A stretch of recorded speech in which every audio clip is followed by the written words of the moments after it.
The White Album at Amazon.com. Please welcome a very funny guy, Lewis Black.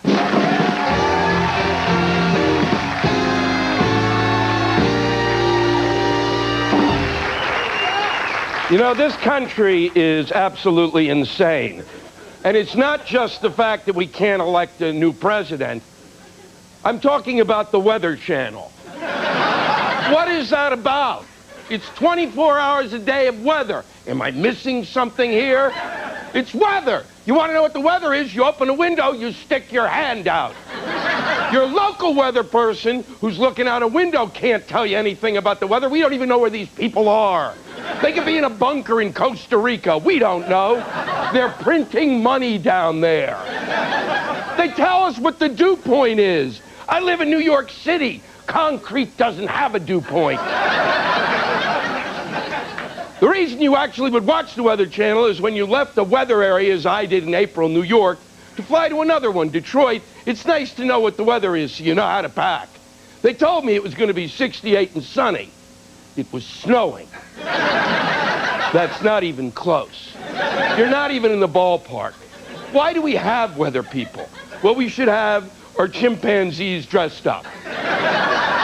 And we give them darts.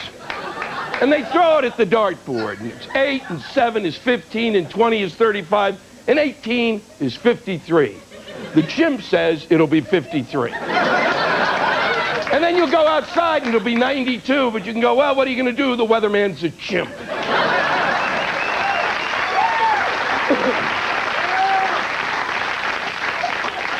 They asked me to come on the show this evening to talk about the election, but since we don't know anything, I've got nothing to talk about. So I thought maybe I'd just stand here for 2 minutes and we'd all just think about it. Voting was brutal yesterday, though. That was horrible going into that booth. Standing there, it felt like hours, trying to figure out which of the jackasses I disliked more so I would know which one I should vote for. And in New York City, it was even worse. They had an insult to injury. We had to vote for a senator. We had a choice between Lady Macbeth or a 12-year-old.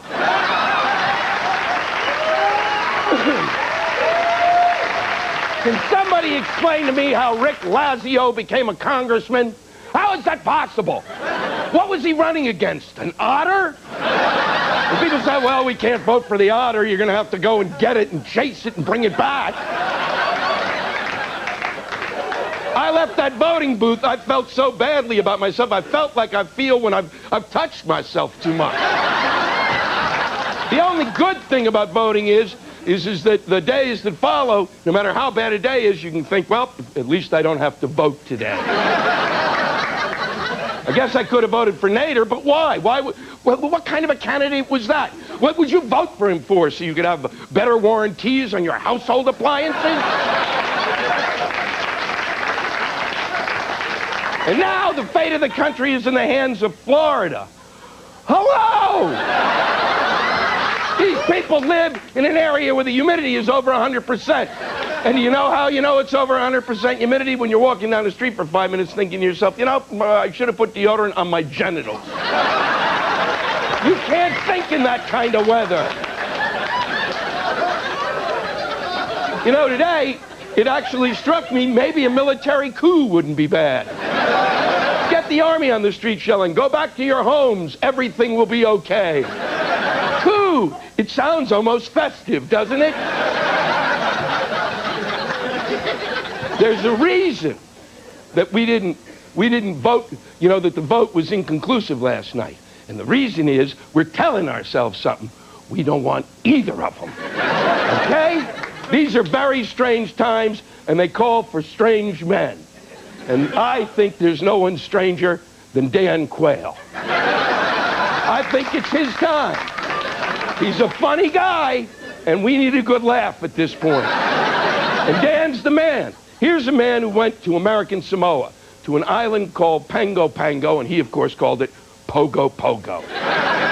He said to the Samoans, whose culture had been there for years and years and years, he said, you all look like happy campers to me. Happy campers you are. Happy campers you've been, and as far as I'm concerned, happy campers you'll always be.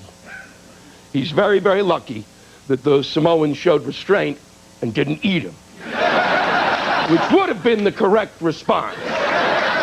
I say, Dan Quayle, his time has come. Thank you and good night. Fine thinking. Great job. Louis Black, everybody. We'll take a break. We'll be right back.